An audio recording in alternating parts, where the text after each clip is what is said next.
Esteemed guests, friends, and colleagues, we are in a race against time. Climate change continue to outpace our efforts to reduce greenhouse gas emissions. As a result, millions of people around the world are at risk. In the interest of the planet, we urgently need to invest in climate adaptation. That's why we've invited you to this event for the LDCF and the SCCF, Least Developed Countries Fund, and the Spatial Climate Change Fund. The projects supported by these two funds are helping strengthen the resilience of nearly 70 million people. They are building climate resilient in vulnerable and degraded ecosystems, in water resource sectors, in infrastructure, and in urban systems and food systems. Ultimately, adaptation is about building the resilience of people, ecosystems, and socio-economic systems.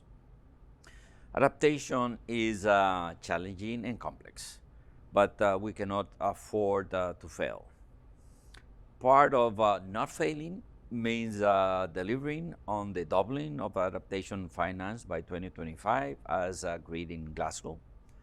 On this score, there is a promising news from a recent OECD report on climate finance. Over the past decade, the multilateral share of climate finance mobilized and provided has more than doubled. However, this is still a drop in the ocean compared to the need that must be met. Two of the most vulnerable groupings are the LDCs and small island developing states.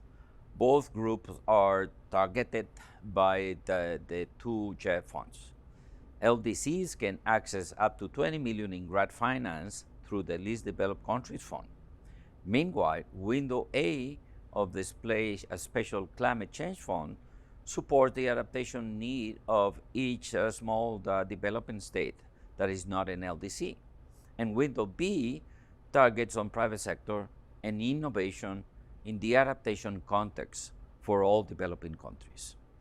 These funds are unique in multilateral climate finance landscape.